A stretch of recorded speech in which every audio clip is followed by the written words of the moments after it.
మహాగణుడు, మహోన్నతుడు, రక్షించే దేవుడు, సిగ్గుపడనీయని దేవుడు, మన తండ్రి అయిన యేసుక్రీస్తు నామమున అందరికీ వందనాలండి.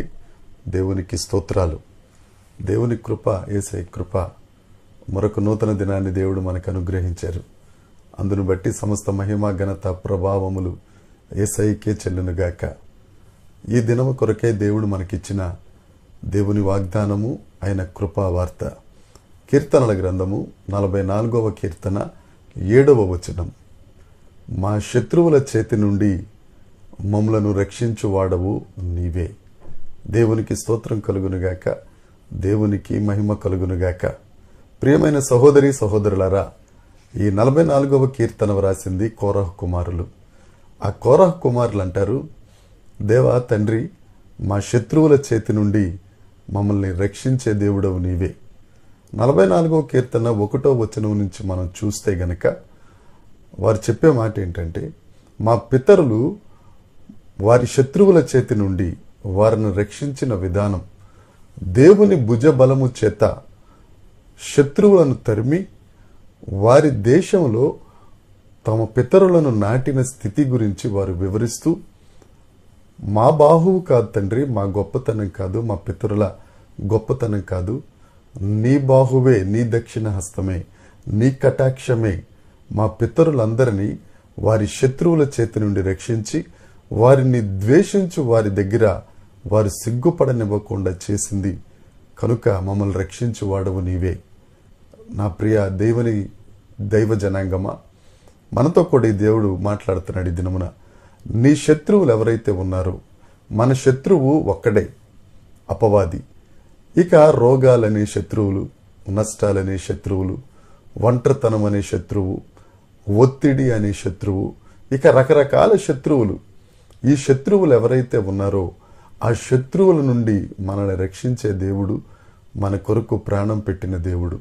ఆ దేవుడి దినాన మీతో నాతో వాగ్దానం చేస్తున్న మాట, మా శత్రువుల చేతి నుండి నీవు మమ్మలను రక్షించావు. ఇజ్రాయేలీలు ఐగుప్తు నుండి బయటకు వచ్చిన తరువాత ఎర్ర సముద్రమును దాటి వారు ప్రయాణం చేస్తూ ఉంటే, నిర్గమకాండము 17వ అధ్యాయం 8వ వచనం నుండి వారు ఒక శత్రువును ఎదుర్కోవాల్సి వచ్చింది. ఆ శత్రువు అమాలేకీయులు. వారు యుద్ధానికి ఇశ్రాయేలీల మీదకి వస్తే ఇశ్రాయేలీలకు యుద్ధం చేయటం రాదు. వారు ఎంతసేపు పనులు చేసుకోవటం, వెట్టి పనులు చేయటం, ఇటుకలు చేయటం, వారు జీవనోపాధి కొరకు ఏదో పని చేసుకోవటం, బ్రతకటం తప్ప యుద్ధం అనేది వారికి రాదు. ఖడ్గం పట్టుకోవటం వారికి రాదు. అయితే అలాంటి పరిస్థితులలో శత్రువు వచ్చి ఎదురుగుండా నిలబడితే మోషే కొండెక్కి ఆ కొండ మీద 2 చేతులు ఎత్తి ప్రార్థన చేసినప్పుడంతా ఇశ్రాయేలీలు విజయం సాధించారు. ఎప్పుడైతే చేతులు దించారో ఇశ్రాయేలీలకు వాటం వచ్చింది.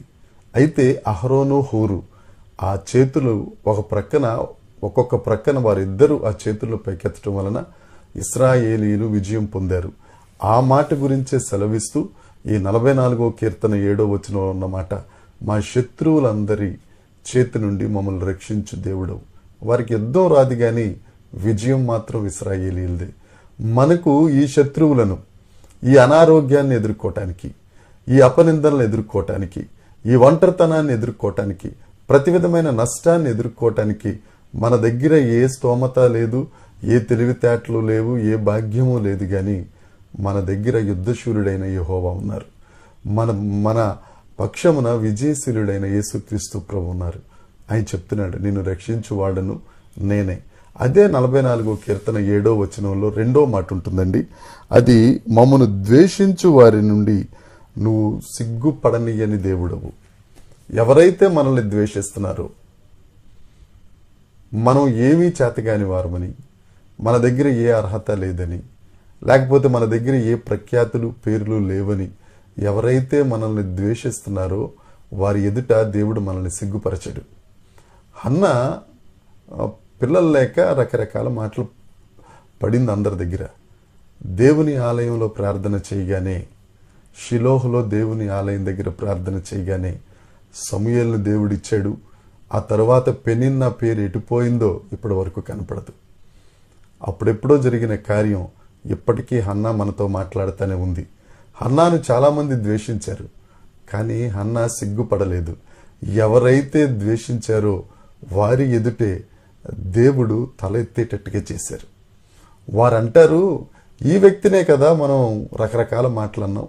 అరే, మన ముందు ఇలా ఉన్న ఈ హన్నా ఈ దినాన్న ప్రవక్తకు తెల్లైపోయిందిరా అని వారు సిగ్గుపడేటట్లుగా చేశాడు దేవుడు. ఆ దేవుడే సజీవుడిగా మన మధ్యన ఉన్నారు. ఆ దేవుడే నీతో నాతో వాగ్దానం చేస్తున్నారు. నీ చుట్టూ ఎంతమంది నిన్ను ద్వేషించినా వారందరి ఎదుట తలెత్తి వారు సిగ్గుపడేటట్లుగా చేసే గొప్ప దేవుడు మన దేవుడు. ఆ దేవుడు ఈ దినమున నీతో నాతో వాగ్దానం చేస్తున్నాడు. నిన్ను రక్షించు వాడను నేనే, నిన్ను సిగ్గుపడనీయని వాడను నేనే. ధైర్యంగా ఉండు నా కుమారుడా, నా కుమార్తె. శత్రువులందరి నుంచి రక్షించి ద్వేషించు వారి ఎదుట నిన్ను సిగ్గుపడనీయక నీ తలెత్తి నీకంటూ ఒక గుర్తింపిచ్చి నిన్ను ఆశీర్వదించి నీ ద్వారా అనేకులను ఆశీర్వదిస్తానని వాగ్దానం చేస్తున్నాడు దేవుడు. ఈ వాగ్దానాన్ని స్వతంత్రించుకుందాం.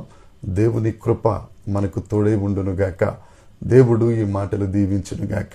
Amen, amen, amen.